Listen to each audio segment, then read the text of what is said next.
Bonjour, bonsoir à tous. Petite vidéo en ces temps difficiles de confinement. Les fabuleuses histoires des mangas par Monsieur Proust. Donc il est indépendant. Il est concepteur, créateur d'expos et également il édite des livres en auto-édition, édition limitée. Vous pouvez lui commander directement en lui écrivant et en le réglant par chèque ou par PayPal ou autre. Donc c'est super, je trouve, hein. C'est un bon prix, hein, 19,90 € plus 6 € de port pour un documentaire de cette qualité, notamment sur la documentation qui est fantastique. Donc voilà, j'ai décidé de vous présenter ce documentaire qui traite du manga, qui n'est pas du tout connu dans les gros réseaux de distribution. En ces temps très difficiles de confinement, je tiens à le redire. Et informez-vous également auprès de chaînes mainstream ou indépendantes sur YouTube ou autres pour avoir une information diverse de ce qu'on peut vous dire. Et voilà, parce que on apprend plein de choses. J'en reviens ici. Donc j'ai trouvé ce documentaire vraiment très intéressant. Je l'ai trouvé en lisant la revue Zone Japan. Voilà. Donc je suis tombé dessus au hasard, j'ai écrit à l'auteur, j'ai dit ouais ça m'intéresse, hop, je l'ai réglé, il me l'a envoyé en 2 jours. C'est un format à l'italienne. Hop, on rentre direct dans le vif du sujet. J'ai pas envie de faire une vidéo trop longue. J'ai pas envie de vous saouler. Hop, on va parler de quoi? Les Emaki, bim, qui est vraiment l'origine, le Big Ben du manga. Donc Emaki, littéralement, c'est rouleau peint. Il y a des Emaki très connus de Toba, Soho, Kakuyo. Kakuyu, excusez-moi. Donc voilà, vous l'avez ici. Donc l'illustration à chaque fois impeccable. Et en fin de compte, après, il y a une grosse partie sur les estampes qui est clairement, voilà, les estampes, c'est l'origine du manga, hein. On va pas se mentir, hein. C'est le début, quoi. On les appelle les ukiyo-e. Donc, s'inscrivant dans la tradition graphique et picturale du Japon, les estampes ou ukiyo-e, images du monde flottant, apparaissent au XVIIe siècle, gravées sur bois d'abord en noir et blanc. Elles traduisent de manière... Bon, bref, je ne vais pas tout vous lire. Donc, vous avez énormément d'illustrations. Par exemple, ici, une estampe de Kuinoshi sur votre gauche, ici, etc. Hop.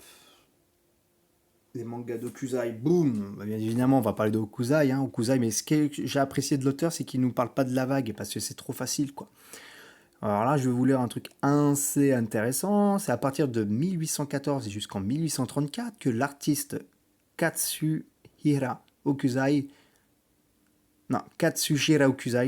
publie 12 recueils de croquis qu'il nomme manga. Première apparition du terme dans l'histoire des arts graphiques japonais.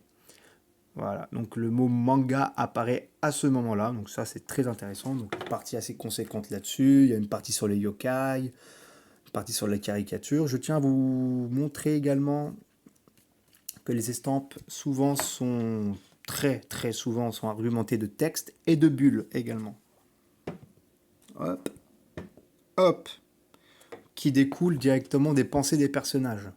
Donc c'est une forme narrative nouvelle qui date donc de 1800 et quelques, et c'est très intéressant de voir ça au Japon parce que moi je trouve ça super intéressant. Voilà, ils ont eu l'idée également eux de faire des bulles pour découdre les pensées des personnages. Donc c'est pas une idée européenne, c'est l'histoire des bulles. Donc ça c'est fantastique, et je vais vous montrer rapidement ce que j'ai apprécié. Enfin que j'ai plus apprécié, c'est l'influence occidentale sur le manga. Alors pas parce que je suis occidental, hein, je suis pas faillot à ce point-là, mais tout simplement parce que je n'étais pas au courant, ou très peu au courant. Hop, donc il y a un gros zoom sur Charles Wigman et le Japan Punch. Japan Punch, c'est un journal satirique qu'il a créé, ce Charles Wigman, lorsque le pays s'est ouvert à la fin du shogun de Tokugawa. Donc à l'ouverture du Japon sur le monde en 1854, il est venu et il a apporté son style graphique et la caricature et la satire de l'Occident au Japon, bien qu'il faisait également sous forme d'estampes, mais de façon, c'était différent. Et également un Français. Eh oui, il y a toujours des Français. Georges Ferdinand Bigot, qui, comme Wigman, a participé à créer des journaux satiriques où il explique, il dessine, il dénonce, etc. Donc je ne vais pas tout vous raconter, mais c'est super intéressant, je n'étais pas au courant. Regardez la qualité quand même des images, hein. C'est vraiment de la belle qualité sur papier glacé, c'est vraiment super, quoi. Le Petit Parisien, non, c'est excellent. Donc voilà, c'est un livre qui fait, documentaire qui fait même, allez, une centaine de pages, allez, 100 pages, avec un petit glossaire à la fin très intéressant, hein. Donc là, on va faire un petit zoom sur l'auteur. Hop, tac.